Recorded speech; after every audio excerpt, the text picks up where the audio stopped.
윤태원입니다. 다들 고생 많으십니다. 민주당이 주장하는 검찰개혁은요, 그 주장과 실질이 전혀 다른 위선적인 주장이에요. 검찰은 수사권과 기소권을 분리해야 한다 이렇게 얘기를 하는데 민주당이 만든 공수처와 특검은 수사 기소 다 해도 된다 이렇게 하고 있지 않습니까? 검찰 수사권 뺏고 수사 기소 분리하겠다고 하는 주장의 이면에는요, 더 무서운 의도가 숨겨져 있는 겁니다. 이것의 목표는 바로 수사기관을 장악하겠다는 거죠. 대표적인 것이 총리실 산하에 국가수사위원회를 신설하겠다는 계획입니다. 지금은 검찰을 해체하겠다는 그 선언을 하기 위해서 정부조직법을 개정해 놨지만요. 이제 민주당이 줄줄이 이와 관련된 입법들을 통과시킬 겁니다.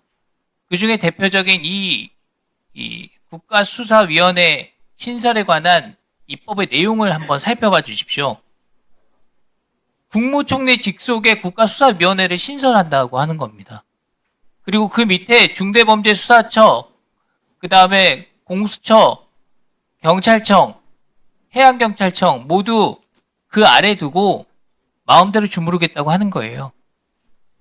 수사기관을 행정권력 아래 두어서 집권자의 의지대로 입맛에 맞게 운영하겠다.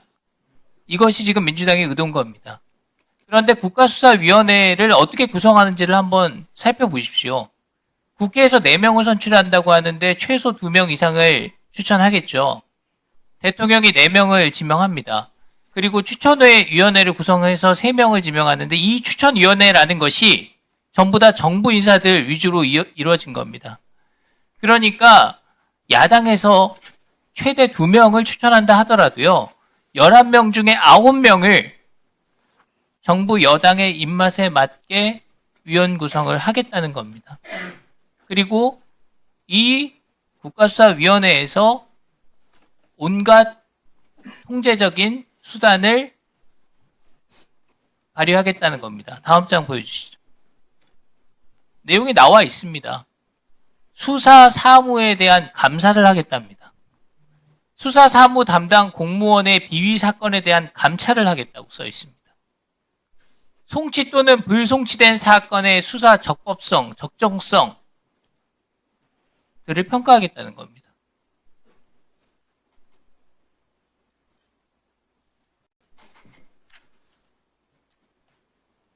조금 더 보겠습니다. 그 아래쪽에 나와 있습니다. 수사기관의 재수사도 할 수 있게 하겠대요.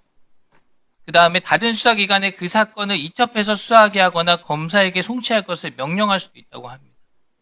자, 이게 문제가 되니까 갑자기 법안까지 내놨는데 어느 순간부터인가 논의와 주장이 멈췄어요. 그리고 윤호중 행정안전부 장관이 이런 얘기를 합니다.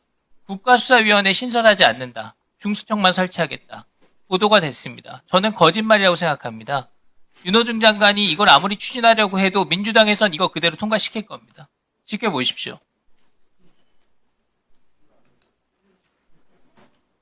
부산고검장님, 이 내용대로 법안이 통과되면 어떤 결과가 나올까요?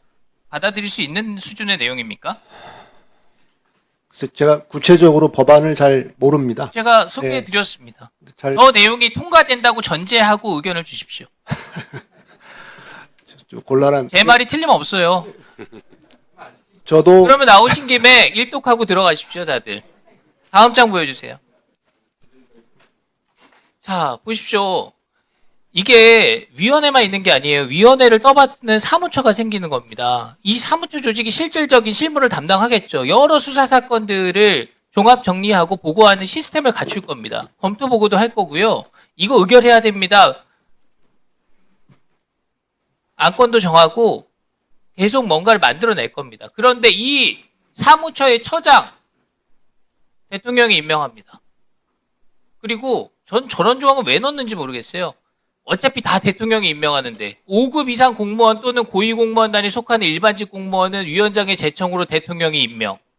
6급 이하는 역시 대통령이 임명한 위원장이 임명. 위원회도 정부 여당에서 마음대로 구성하고 그 밑에 사무처도 전부 다 정부에서 임명을 해서 이런 기관을 출범시키면 기존의 수사기관을 입맛대로 길들이고 마음에 드는 결과가 나오지 않으면 다른 기관이 사건 이첩하라고 종용하고 그 다음에 수사하는 사람 마음에 안 들면 당신은 수사할 자격이 없는 사람이야. 이런 비위가 있잖아. 감찰시키고. 지금 민주당에서 하고 있는 모습들이 이런 국가수사위원회라는 새로운 형태의 기관에서 똑같이 재현이 될 겁니다.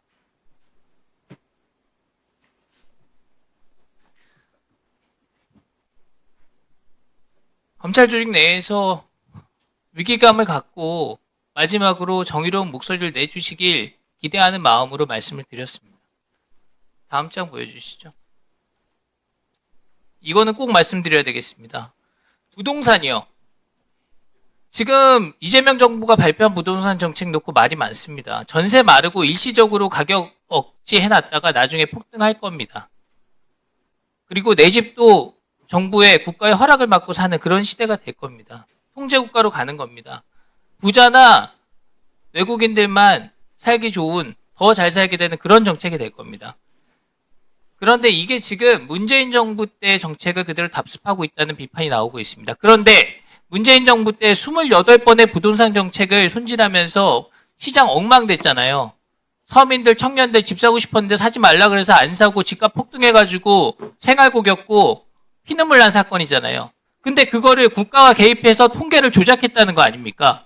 그 조작한, 조용히 하세요. 그 조작한 사건에 대해서 지금 아직도 결론이 나오지 않고 있잖아요.